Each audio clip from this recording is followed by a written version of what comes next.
దివ్యవాణి TV ప్రేక్షకులందరికీ శుభోదయం. యేసుక్రీస్తు పరిశుద్ధ నామంలో ప్రియులారా, మీ అందరికీ స్వాగతం, సుస్వాగతం.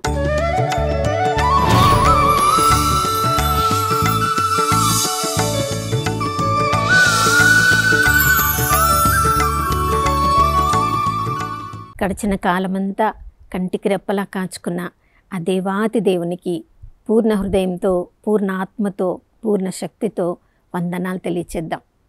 నమ్మదగిన దేవుడు, విశ్వసనీయుడు. ఈ ఉదయకాలంలో కూడా ఎవరెవరు వాగ్దానముల మీద ఆధారపడి ఆ నమ్మదగిన దేవుని వైపు ప్రార్థనాపూర్వకంగా చూస్తూ ఉన్నారో ప్రియులారా, వారందరి మీద నూతన కృపను, కరుణను, ప్రేమను ధారాళంగా వర్షపాతంగా కుమ్మరించిన ఆ దేవాతి దేవుడు, ప్రేమ స్వరూపుడు, నమ్మదగిన దేవుడు.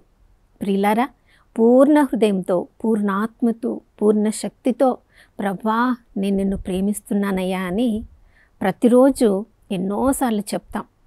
నన్ను నాకంటే నిన్నే ఎక్కువ ప్రేమిస్తున్నాను దేవా అంటాం. కష్టాలలో, నష్టాలలో కూడా ప్రభా కొన్నిసార్లు నేను క్రింద పడినా నన్ను పైకి లేపే దేవుడవు అని చెప్తాం.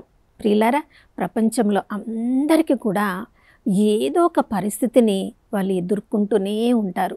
చిన్నవాళ్ళకి చిన్న శ్రమలు, పెద్దవాళ్ళకి పెద్ద శ్రమలు, కొంతమందికి తట్టుకోగలిగిన శ్రమలు, కొంతమందికి తట్టుకోలేని శ్రమలు ప్రతిరోజు కూడా మనల్ని వెంటాడుతూనే ఉంటాయి. కానీ ఈ పరిస్థితులన్నిటిలో కూడా చూడండి, సమూయేలు 2వ గ్రంథం 22వ అధ్యాయంలో అక్కడ దావీదు రాజు అంటున్నాడు, ప్రవ్వా నువ్వు ప్రశంసనీయుడవయ్యా, నీవు నా శత్రువుల నుండి నన్ను కాపాడే దేవుడవు. ఎప్పుడెప్పుడు నేను నీకు మొరపెడతానో నా మొరను నువ్వు ఆలకించే దేవుడవు. ప్రియులారా, దావీదు రాజుకి ఎంత నమ్మకము దేవుడి మీద చూడండి.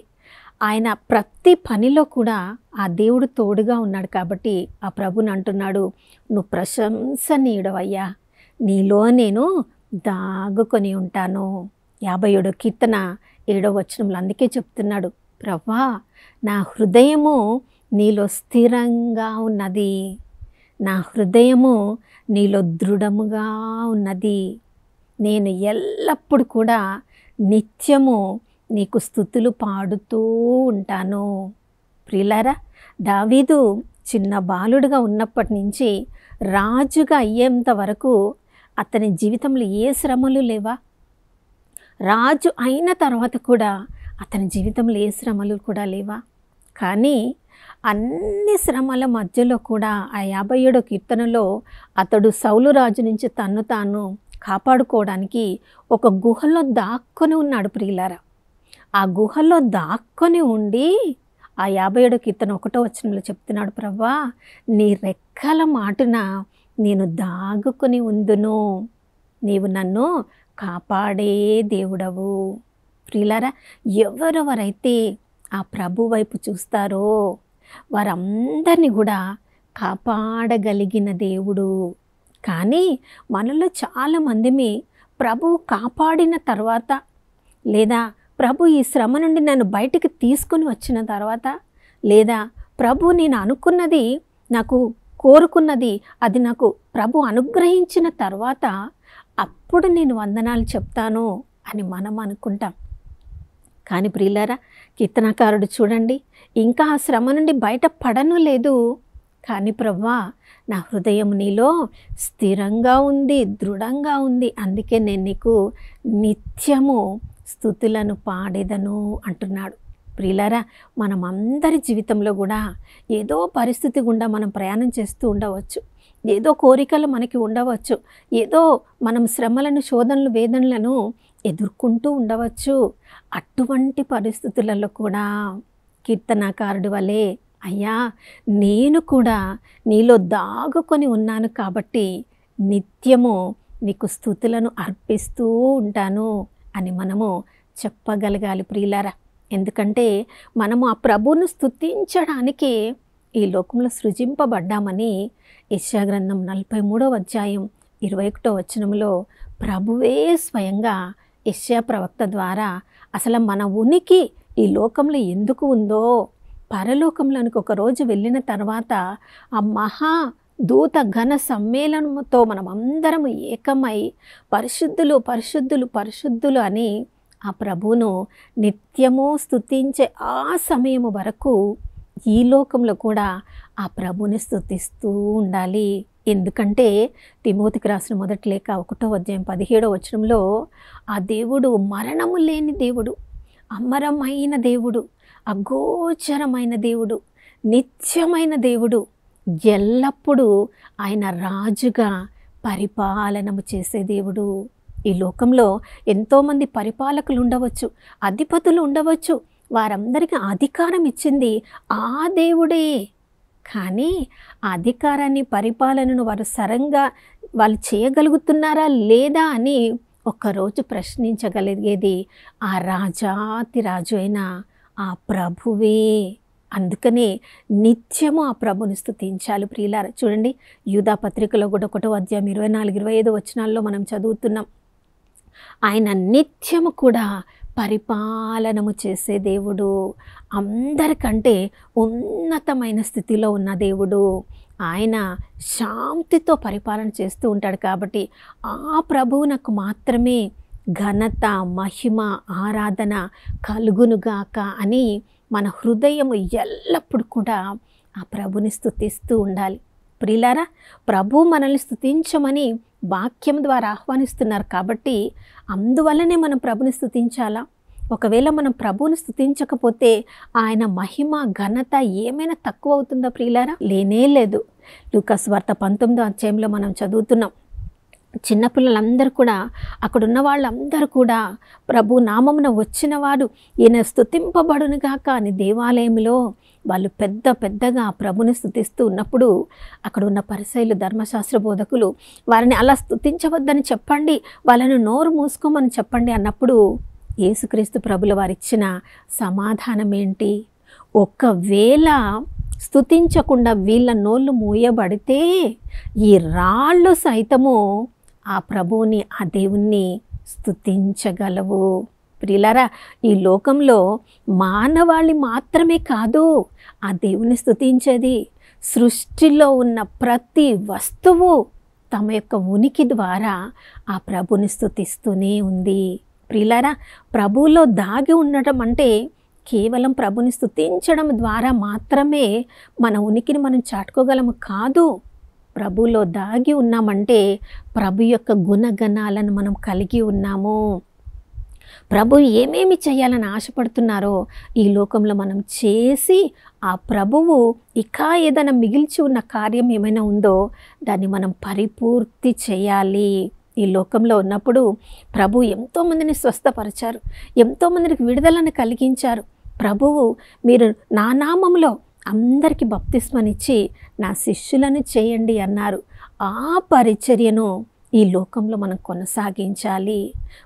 మనం అనుకోవచ్చు, నేను చిన్నవాడను, నాకు ఏమి తలాంతులు లేనివాడను, నేను మా కుటుంబంలోనే నన్ను ఎవరు లెక్క చేయరు, నేను పనిచేసే స్థలంలో ఎవరు నన్ను లెక్క చేయరు అని మనం అనుకోవచ్చు.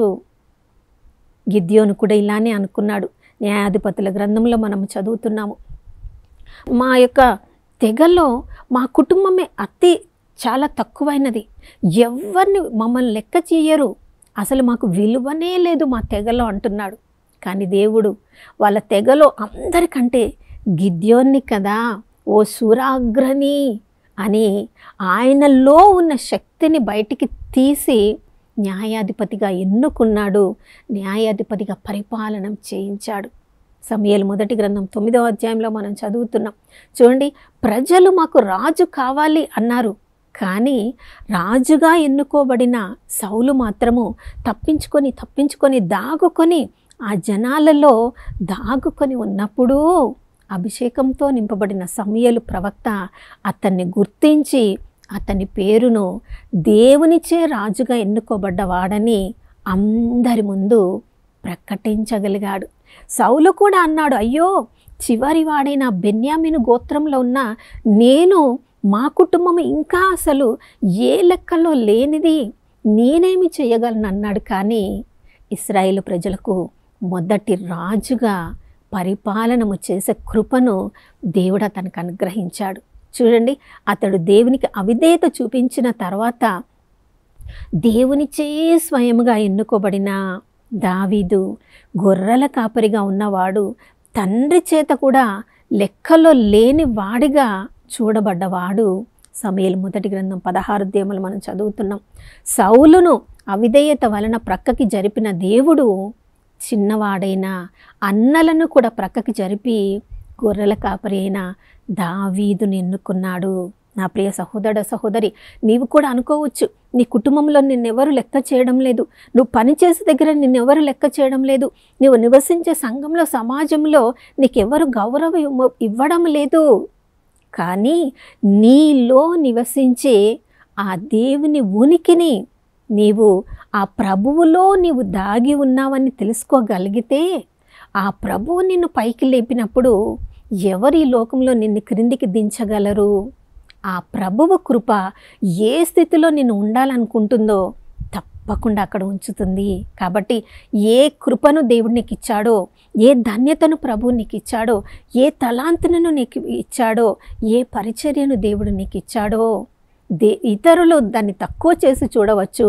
కానీ నిన్ను నమ్ముకున్న దేవుని, ఏ దేవునిలో నీవు దాగి ఉన్నావో ఆ దేవుడి కొరకు నీ పరిచర్యను కొనసాగిస్తూనే ఉండాలి. ప్రియులారా, దేవునిలో దాగుకొని ఉండుట ద్వారా ఆ దేవుని ఆధిపత్యాన్ని కూడా, అధికారాన్ని కూడా ఈ లోకంలో మనం ప్రకటించగలము. తేళ్లను, నాగుపామును నలగద్రొక్కుటకు ప్రభు నీకు శక్తిని ఇచ్చారు. నీలో ఉన్న పిరికితనాన్ని చూసి కాదు, ప్రభువులో నీవు దాగి ఉన్నప్పుడు ఆ ప్రభువు శక్తి నీలో సంపూర్తిగా పని చేయాలని అనుకున్నప్పుడు పిరికితనం గల ఆత్మను దేవుడు నీకు ఇవ్వలేదు. శక్తిగల ఆత్మను, ప్రేమగల ఆత్మను, ఇంద్రియ నిగ్రహం గల ఆత్మను దేవుడు నీకు ఇచ్చి, ఈ లోకంలో నువ్వు దేన్ని బంధిస్తావో పరలోకంలో అది బంధింపబడుతుందని వాగ్దానం ఇచ్చాడు.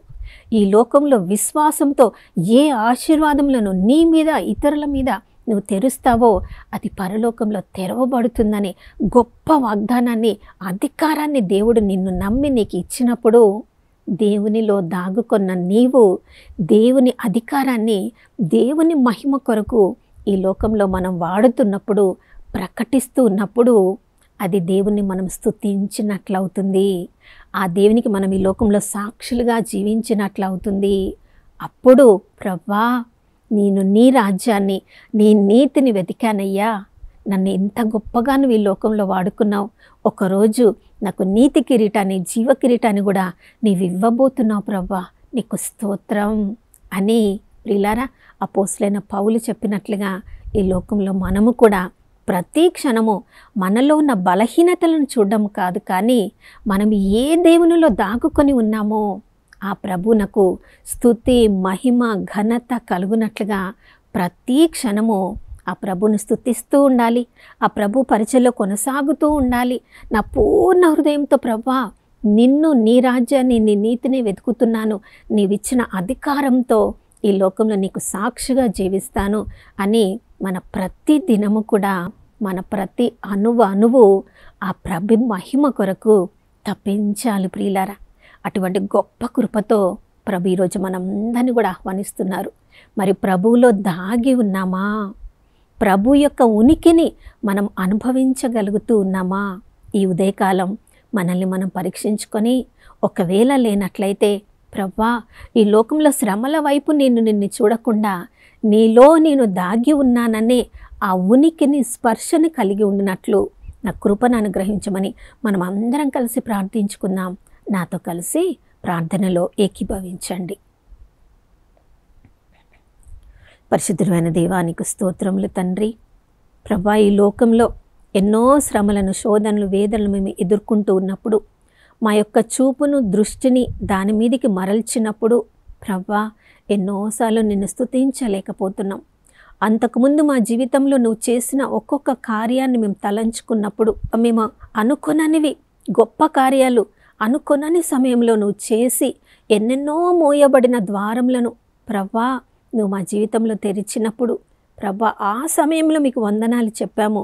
కానీ ప్రతి క్షణము శ్రమలలో ఉన్నప్పుడు కూడా నీలో దాగుకొని ఉన్నామనే నాయన ఆ ఉనికిని, స్పర్శను మాకు ఈ ఉదయకాలంలో అనుగ్రహించండి.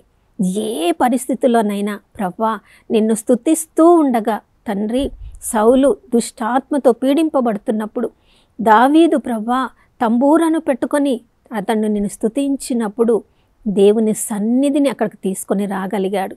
ఎక్కడెక్కడ స్తుతించగా దేవుని సన్నిధి ఆ ప్రదేశాన్ని ఆవరిస్తుందో దుష్టుడికి అక్కడ స్థానం ఉండదు ప్రభా. దేవుని సన్నిధిని అనుభవించిన మరుక్షణము నీ పనిలో మేము నిమగ్నమైపోతాం. నీ యొక్క సాక్షులుగా ఉండడానికి మమ్మల్ని మేము సంసిద్ధులను చేసుకుంటాం. అటువంటి నూతన కృపా అభిషేకాన్ని ఈరోజు నాతో ప్రార్థన చేస్తున్న మా అందరికీ అనుగ్రహించమని యేసయ్య పరిశుద్ధ నామములో అడిగి వేడుకొని పొంది ఉన్నాము మా ప్రియ పరలోకపు తండ్రి. ఆమేన్. అవును ప్రియులారా, మన హృదయము ప్రభువులో స్థిరంగా దృఢంగా ఉన్నప్పుడు ఏ శ్రమలను చూసి మనం భయపడం. కానీ ప్రభా నేను నిన్ను స్తుతిస్తూ ఉంటానయ్యా అని కీర్తనకారుడితో చెప్పగలం. ఈరోజు అంతా కూడా అన్ని పరిస్థితుల్లో ప్రభుని స్తుతించుదాం. మరొక నూతన శుభోదయంలో మనం అందరం కలుసుకునే వరకు దివ్యవాణి టీవీని వీక్షిస్తూ ఉందాం. ఇమ్మానుయేలు ప్రభువు మనతో ఉన్నారు.